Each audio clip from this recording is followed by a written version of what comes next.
ইতিহাসের পাতায় আরও একবার প্রত্যেককে স্বাগত জানাই। বিপিএসসি টিআরই 4 এবং টিআরই 5-এ 100% ডোমিসাইল পলিসি লাগু হতে চলেছে, এই ধরনের যে নিউজটা রিসেন্টলি সার্কুলেট হচ্ছে, এইটা কিন্তু অফিসিয়ালি কোনো নিউজ নয়। তোমরা জানো, যদি এই ধরনের কোনো অফিসিয়াল আপডেট আসতো আমি গ্রুপে নিশ্চয়ই দিয়ে দিতাম। আমাদের যে বিহার সংক্রান্ত হোয়াটসঅ্যাপ গ্রুপ এবং টেলিগ্রাম চ্যানেল রয়েছে, সেখানে তোমরা আপডেট পেয়ে যেতে। অতএব এই যে নিউজটা সার্কুলেট হচ্ছে, এর পিছনে মোটিভটা কি সেইটা যদি বোঝো, তাহলে কিন্তু এর ব্যাকগ্রাউন্ডটা তোমরা ভালো করে বুঝতে পারবে। দেখো, এর আগেও কিন্তু এই ধরনের নিউজ সার্কুলেট হয়েছে যে এই ডোমিসাইল পলিসি লাগু হয়ে গেল। এটার মূল উদ্দেশ্য কী? দেখো, বিহার অনলি ফর বিহারিদের জন্য এই ধরনের যে সেন্টিমেন্ট, ওইখানে একটা কাজ করে, একটা গ্রুপ সেখানে কাজ করে। এইবার এটা খুব স্বাভাবিক ব্যাপার, তারা তাদের রাজ্যের চাকরি তাদের হাতে রাখতে চাইবে, এইটা খুব স্বাভাবিক ব্যাপার, এতে কোনো অন্যায় নেই। তারা আন্দোলন করছে ডোমিসাইল পলিসির জন্য, সেটাও তাদের গণতান্ত্রিক অধিকার, তারা আন্দোলন করতেই পারে। এইবার ব্যাপার হচ্ছে যে তাদের এই ধরনের নিউজ সার্কুলেট করার একটা উদ্দেশ্য হচ্ছে আদার স্টেটের ক্যান্ডিডেটকে ডিমোটিভেট করা।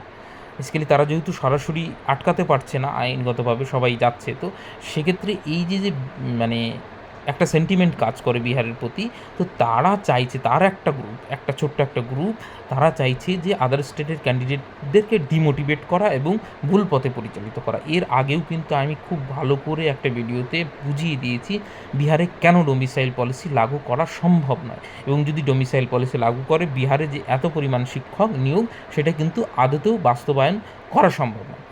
এই বিষয়টা কিন্তু আমি এর আগেও এই গ্রুপে দিয়েছি, আজকেও কিন্তু সেইটা আমি দিলাম যে পাটনা হাইকোর্টের যে জাজমেন্ট রয়েছে এসসি এসটি ওবিসি এবং ইডাব্লিউএসের যে রিজার্ভেশন পলিসি, সেই সংক্রান্ত বিষয় নিয়ে ওই ভিডিওটা করার পর আমার কাছে কিন্তু অনেকগুলো থ্রেট মেসেজ আসে। এইবার আমার যেহেতু প্রতিটা ভিডিওর নিচে গ্রুপের লিঙ্ক দেওয়া থাকে, তো সেইখান থেকে কিন্তু অনায়াসে সবাই গ্রুপে আসতে পারে, নাম্বার অ্যাক্সেস করতে পারে।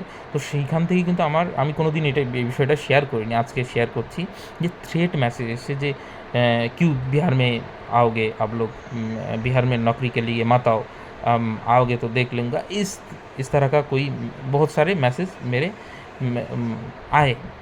तो এই যে থ্রেট মেসেজ যে বিহার মে মত আনা, आओगे तो देख लूँगा, তো এইটার মধ্যে দিয়ে বোঝা যায় যে যেহেতু তারা সরাসরি তারা আটকাতে পারছে না। এবার দেখো, আমার তো সব কিছু ওপেন, আমাকে যে কোনো জায়গায় দেখলে তোমরা চিনতেই পারবে।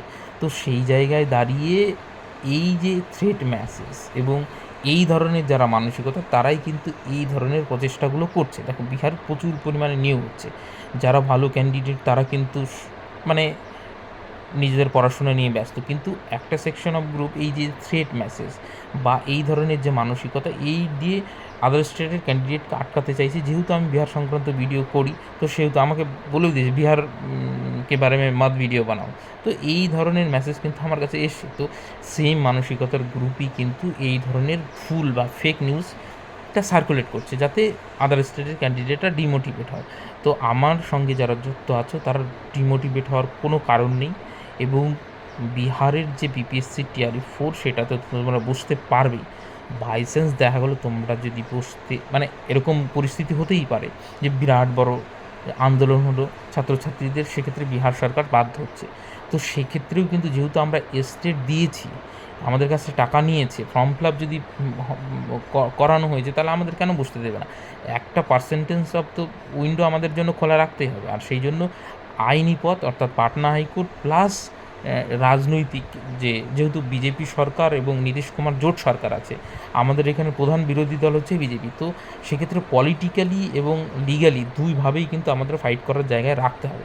দেখো, টিআরই 4-এ তো আমরা বুঝতে পারছি এ নিয়ে নিশ্চিত, পরবর্তীতে কী হবে সেই বিষয় কিন্তু এখনও নিশ্চিত নয়। তো যারা মোটামুটি মানে দেখো, বেঙ্গলে তো হওয়ার কিছু নেই, বেঙ্গলে বুঝতেই পারছো ভুয়ো শিক্ষকদের নিয়োগ হয়েছে, এখন ভুয়ো ডাক্তারও তোমরা দেখতে পাচ্ছ, কিছুদিন পরে হয়তো ভুয়ো ডাক্তারের কাছেও তোমরা চিকিৎসা করাবে। তো বাংলার ফিউচার শেষ, বাংলার শিক্ষা জগৎ নিয়ে কিছু বলার নেই। এখানে যা রিক্রুটমেন্ট হবে তার মানে সিংহভাগই হয়তো দুর্নীতিগ্রস্ত লোকেরাই পাবে। তো সেই জায়গায় দাঁড়িয়ে বিহারে যে রিক্রুটমেন্ট হচ্ছে, স্বচ্ছভাবে যেহেতু রিক্রুটমেন্টগুলো হচ্ছে, তো সেই জায়গায় দাঁড়িয়ে সেই জায়গাটা ছাড়ার কোনো জায়গা নেই। এবং টিআরই 4-এ কিন্তু ডোমিসাইল লাগু হচ্ছে না। অতএব তোমরা এই ধরনের ফেক নিউজের দিকে কিন্তু মন দিও না, তোমরা নিজেদের প্রিপারেশনটা চালাতে থাকো।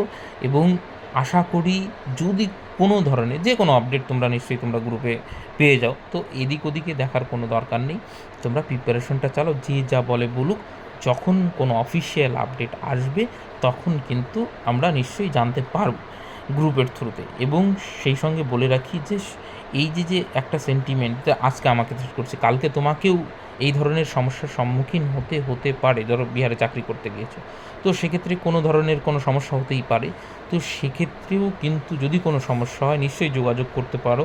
তাহলেও কিন্তু আমি অবশ্যই তোমাদের সুপরামর্শ বা যে কোনো ধরনের হেল্প, যদি কোনো লিগ্যাল হেল্পও লাগে সেক্ষেত্রে আমি যতটা সম্ভব আমি কিন্তু প্রোভাইড করার চেষ্টা করব। তো এটা নিয়ে ভয় পাওয়ার কিছু নেই।